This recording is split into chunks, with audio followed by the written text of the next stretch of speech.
Hey guys, so I got a question here. It's been a couple of weeks already. Dang, sorry about that.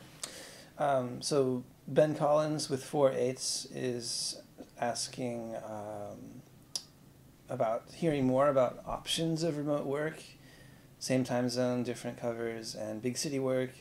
Also interested in a typical day of remote working. All right, cool. So yes, remote work is a thing, and in my opinion, it's pretty rad because you get to keep your lifestyle and change your job without too much trouble, right? So as far as options, the basic criteria are it has to be a job that can be done either completely on a computer or a phone. These days with VoIP, which is Voice over Internet Protocol, like things like Zoom or Skype, we can do that all from a computer. So blah, blah, blah, blah. It has to be something that can be done from a computer, right? So that opens it up to quite a bit. Probably the best way to find specific options that are actually looking to hire people or open to work, so to speak, would be LinkedIn. You can just jump on there, search for jobs, set a filter to remote, and you can change your location and kind of go from there. It's really pretty amazing how many openings are out there. Now, like anything, you know, if you want a job that pays well, you'll need to have some kind of skill set or experience that people will pay you for. So if you're not there yet, but you want to try remote work, one option might be remote English teaching, which is becoming quite popular and probably less of a hassle than running your own school or having to commute to someone else's school, as we all know. As far as skills that might be worth learning to get into remote work, I would really recommend software development. Just because that's kind of the gold standard for tech work, and a lot of tech work is remote. And why do I say it's the gold standard? It's because there's a certain barrier to entry that's almost like a rite of passage, right? So if you have a solid portfolio and experience debugging and a solid GitHub account, that proves to people in the tech industry that you have a certain level of tenacity and understanding and commitment to something that's difficult. And that doesn't mean you have to be a software developer, because there's a lot of options in tech, in remote work, that are not software development. Software development is just one team in the company that handles either fixing bugs or adding features or updating their software infrastructure, right? So all the other positions that a normal brick and mortar company would need are also available in tech. Where was I going to go with this? So that's one way in. Another way in is just to start networking with people, reach out on LinkedIn and say, hey, I want to get into this. What would you recommend? And you'd be surprised how quickly things can come together, but you will need a record of your efforts and a certain kind of technical background. It's not nearly as difficult as a lot of people think.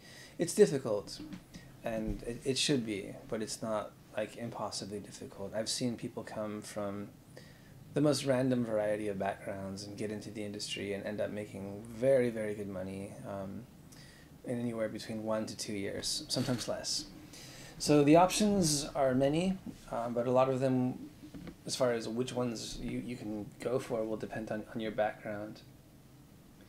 The most remote positions will require you to cover a certain time zone, right? So I'm on site in Japan in the APAC, so I handle support requests from Australia, New Zealand, and then specifically Japan. I'm the company's man in Japan for technical support.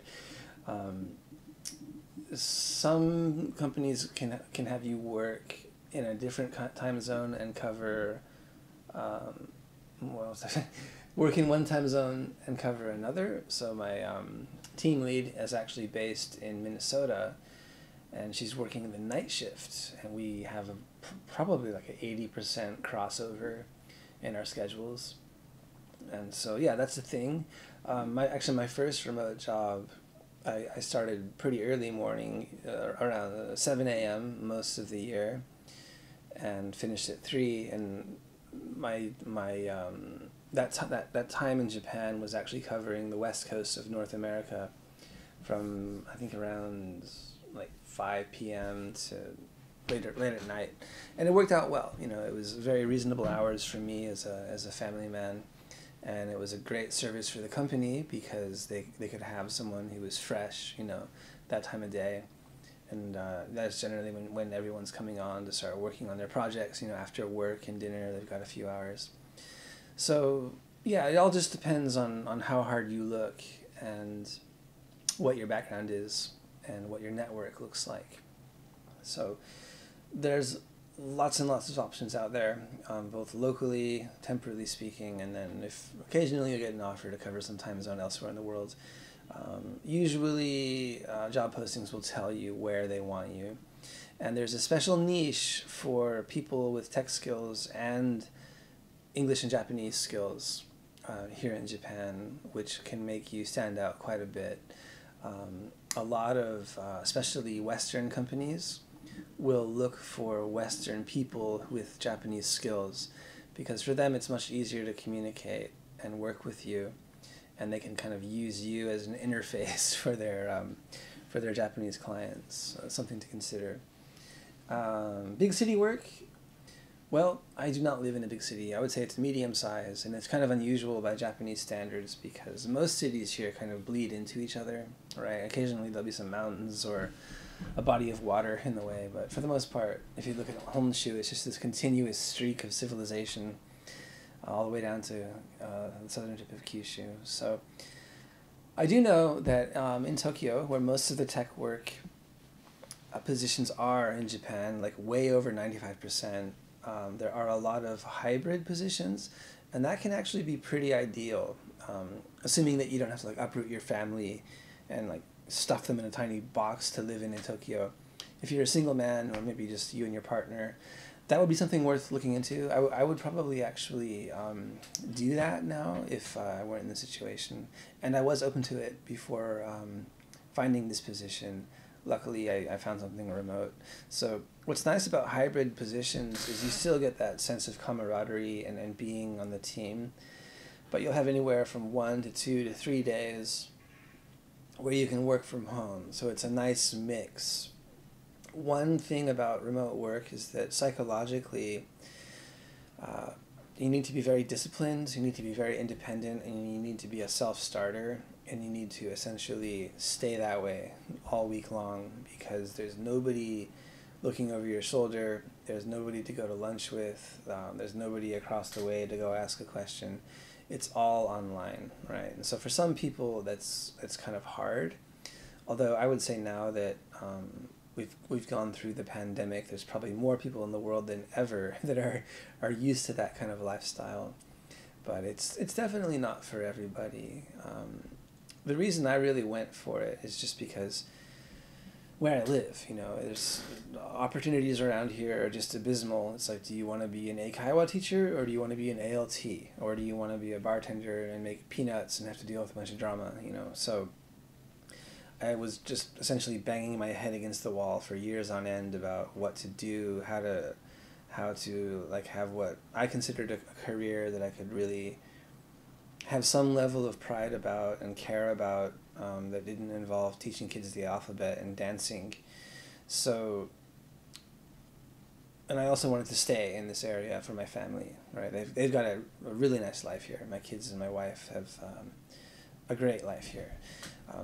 Me, so remote work was by far the best option, and luckily I had the timing and interest to develop the technical skills to help me get into a remote position that was also rewarding on a financial level, because not all of them are like that. You get people working, for example, from the Philippines as virtual assistants, or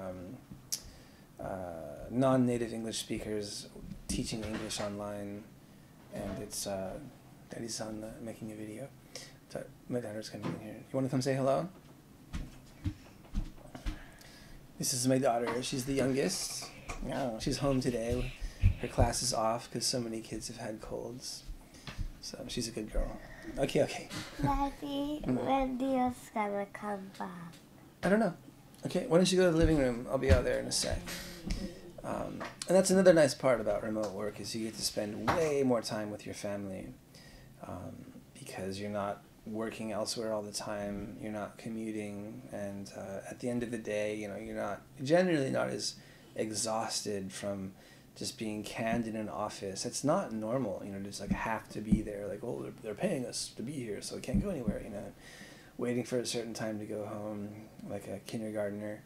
And then, of course, dealing with the commute and all of the rushing in the morning and decompressing at night. Before you know it, like your week is just gone. So there, there's a balance. That's why I think a hybrid is probably ideal if you don't have experience in remote work. But again, if you don't want to uproot your life and have to just struggle a bunch and see your family twice a month, if that, or have them completely change everything, remote work might be the best option. So typical day, you wake up, do your morning thing.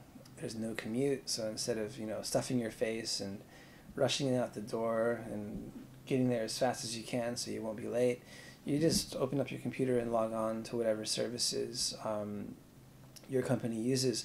So if you can use social media or make a Zoom call or send an email, you can work remotely. It's really that simple. And in this day and age, most people are pretty computer literate, much more so than 10, 15, 20 years ago. So the basic skills to do remote work, most of us already have. The only question is, do you have the kind of the type of character, personality, kind of background to be that independent? And then do you have the skills companies are looking for that they will pay you handsomely for, right? So yeah, that's about it. I would look at LinkedIn and just see what's out there. You'd be surprised if you start chipping away at networking and researching and maybe take a tutorial here and there and kind of figure out what you're interested in, how quickly you can start making progress. And it's really an amazing thing to build up to that and get your first offer from a company. And they say, we like you, we want to hire you, we want to pay you X. What do you say? And then from there, you start your job, you log on to your first day. They might fly you out somewhere to train you, they may not. There's a lot of variables with company cultures and resources and kind of the systems they have in place, but it's well worth it if you're looking to change your life and make it better without necessarily completely rehauling your lifestyle. Remote work is an awesome option, especially for expats. Because I just want to make this last point. So this is something that began to scare the hell out of me when I first moved over here. Hold on, I'm gonna set myself on break here so I don't get a call. Jeez. See how easy that was? Okay. So when I first moved over here, I had no idea what I was getting into at all. I'd visited Japan a total of twice before I got engaged, and then one more time after we were engaged. And then the time after that I came was on a one-way ticket to live here indefinitely. I didn't know when I'd be coming back to the U.S. I didn't have a job lined up, didn't speak Japanese, had no real understanding of Japanese culture beyond the fact that they are apparently extremely polite to each other.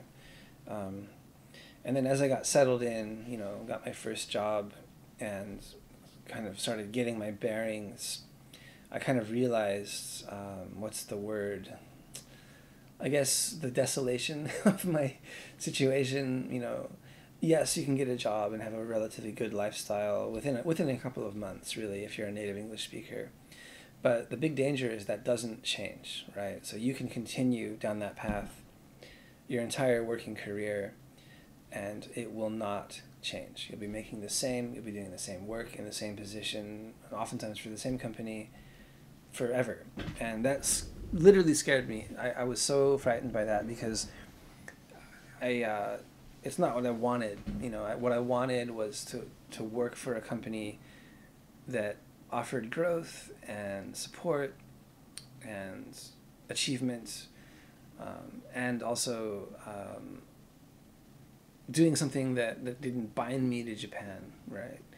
And so for expats, that can be very difficult to find, especially outside of the big cities here. So in that regard, remote work was kind of a savior for me because it allowed me to take this crazy situation and change one of the most important elements, which was what I was doing for a living and who I was doing it for, without having to change much of anything else. So great time to be an expat, if you ask me. All right, so thanks for the questions, and keep them coming. All right, the programming course is still in the works. I've got a flyer a friend of mine is designing. I'm just kind of stuck on how many courses to offer, how many levels. So I'll be hopefully posting some updates on that in the next month or so. All right, till next time.